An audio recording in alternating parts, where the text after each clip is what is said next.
Ividiyo kaPenny Ntuli ayiposte ey'nkundleni zakhe zokuxhumana ke edansa emgwaqeni omkhulu N3 imshiye kumele achaze ukuthi kungani enze lokhu. Lokulandela ukuthi i-Road Traffic Management Corporation ikhiphe isitatimende isigxeka isenzo sikaPenny Ntuli sokuthi adanse emgwaqweni. Isitatimende esikhishwe i-Road Traffic Management Corporation sithi the RTMC is astonished by this behavior on our national road. Pedestrians under the NRTA are prohibited on freeway and it's illegal.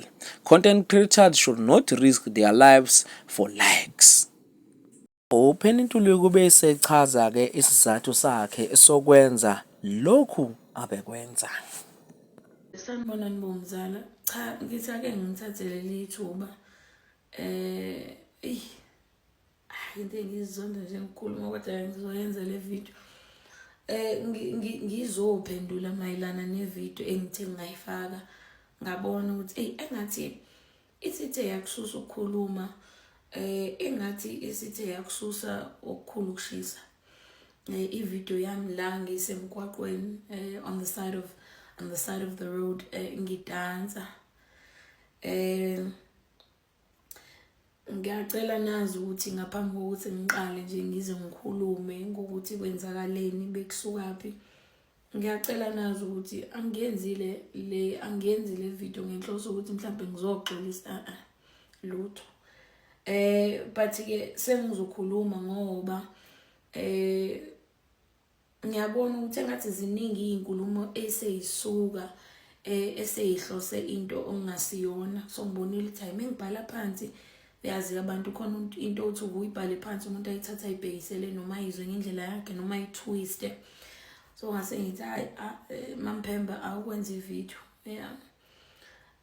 cha ngiye ngabonakala ke lapha ku freeway ku N3 Escort ngidansa nje nakhona ngize ngipaka lapha cha bese ngishayela isikhathi bengiphuma kude ayimani ngabona mengisondela kulela bridge lapha Escort akusavuma umuntu la awuyihlabe eceleni naye ngase ngiyihlabe eceleni imoto yami nakhona umnandi umoya esithe sawuthola lapha eduze kwalela dam yabo nje njengoba ubona ke kade ngipostile sishutha idam nobuhle nje bendawo wagcina umuntu ke esedansa out of fun ongikwenzile it wasn't meant to hurt anyone kodwa phela ngiyakwazi vele lokho nami sengimane ngiyasho ngoba ngiyazi ukuthi ezinye izinto sezenzeka ngoba nguPenny Ntuli kodwa ukube bekomunye umuntu nje ongasiyona uPenny Ntuli cha lento would not even be up for discussion futhi ngaba yinakwanga nokunako kodwa phela ngiya understanda izinga mhlawumbe umsebenzi engikwenzayo elingibeka kuwona ake siqale la ngiye ngabona ama comment amaningi ke la ethi utshwala buyangihlula kulabantu abasho njalo ngiyabona ukuthi nibasha la ekhaya cha mina uMamphemba uNdlela Sompisi uGodide angibulokothi utshwala so konke ngisuke ngikwenza ngisuke ngibheke ngamehlo ami omabili ngisuke ngikwenza ngiseyinqondweni ayikho into engiyenza ngingayazi ukuthi ngiyayenza ngoba asikho isidakamizwa engisuke ngisifaka emzimbeni wami okwesibili ngiye ngabona another comment from omzala bami bethi this should be a new challenge this should not be a new challenge please don't be on the freeway doing what I did okay because it's not safe ngicela ningayenzi i-challenge le the reason kodwa ke ngizothi ngiyayenza le video ingoba kukhona futhi ukuthi abantu mhlambe badanse emgwaqweni kodwa ke khona omzala bami okade bengasho kabi kodwa engithe ngavuleka amehlo mhlambe mebeyibeka ngendlela abayibeke ngayo as much as abantu beyinakho ukudansa emgwaqweni kodwa cha umgwaqo kade ngidansa wona uphephile neze sihlezi sizwa ngeingozi eziku N3 and yibo ke engizothi mhlambe ngiyaxolisa kubona ngoba I understand ukuthi they are coming from a place of concern Babonile nje abanye besho cha ntombi angisho kabi. I'm not against isenzo sakho kodwa indawo owenzela kuyona le video ayiphephile. Bungakhoza ingozi as much as kungekho ngozi eyenzakalile kodwa it is a fact ukuthi bayasho ukuthi cha Mantuli bungakhoza ingozi lapha, anything could have happened. Khona umuntu obengalahlekelwe concentration ubone itruck selingena kuthini. So cha indawo ade ngiyenzela kuyona iphephile, hence nami ngisho ukuthi cha this should not be a new challenge. Ngayenzi nje lento engiyenzile. Okunye ke bengifisa ukuqondisa ngiye ngabona abanye babafowethu la bethi iyona role model yezingane zethu le. Cha ake silungise lapho. Yabona njoba nginezingane akekho umuntu engimthwesa umthwalo wokuthi abe role model yezingane zami ngaphandle kwami. Mekhona into izingane zami eziyenza ngiyabatsho cha lalelani ayenziwa lonto la ekhaya ngoba yini, ngoba imina umzali wazo. Akekho umuntu okwi spotlight engithi izingane zami fanele ibukele kuyena. Yet lo muntu wenza umsebenzi wakhe akazile ukuzokhulisa izingane zami.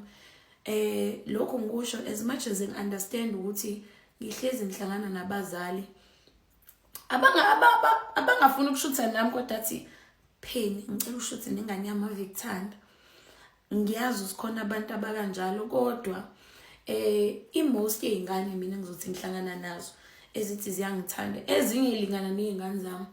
Most yazo zisuke zithi how am I sis Penny, how am I Auntie Penny, konto wake wayisho this other time. Even teenagers, kids are smart enough to know ukuthi they are listening to what I'm telling them. Uyabo.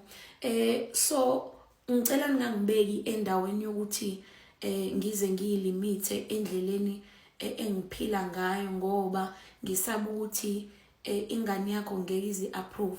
Ayikho ingane engize ukuzoyikhulisa la. Okwakho ukuthi ulalele noma uthathe into engisuke ngisho ngaleso sikhathi ezokuvula amehlo.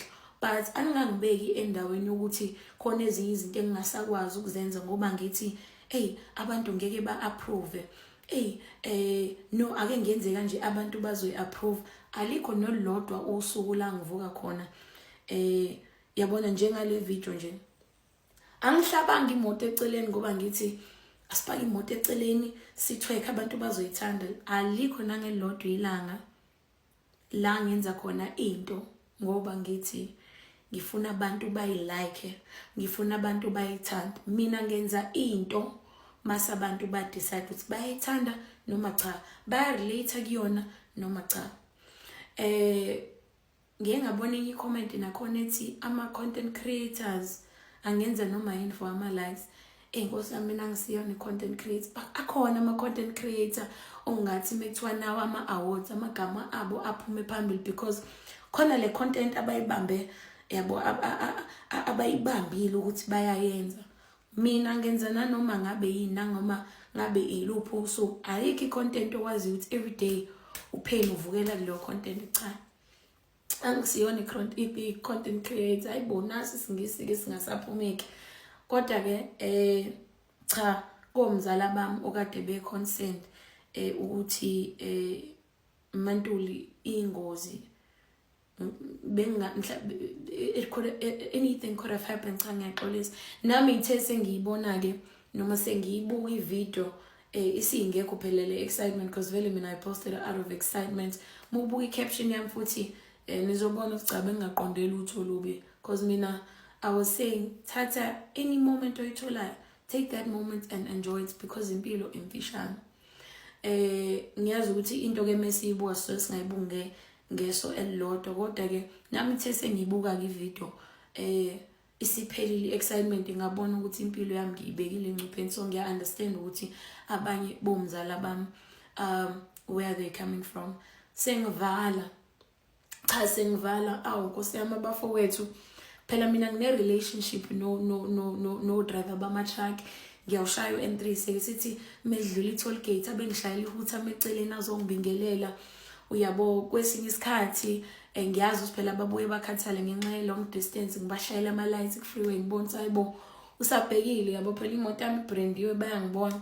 Kwesinye isikhathi mengimdlula shaya bright sengize ngajwayela ukuthi mengidlula i-truck ikushaya bright hayi ngobani kodwa but isuke ibingelele you know but bafowethu bobhuti abadala abashayela ama-truck Nkosi yami ngithi yobe ake ngixolise kunina uma Mphembu uyayithoba kunina cha ngibonile ukuthi shuthi anisithandanga isenzo sengane Nkosi yami cha phela nathi besithi siyabingelela uyabo kodwa ngiyabona ukuthi nalamahuthe kade niwashaya beniwashaya ngoba benithetha yabo lamahuthe nje kade niwashaya ku-freeway beniwashaya ngoba niyadineka into engiyenzayo aniyithandi cha ngiyaxolisa bafowethu ngeke ngiphinde ngikwenze lokho ngiyabona ukuthi indaba yami yokudansa emgwaqweni kanje inicasulile iyobe bafowethu bobhuti abadala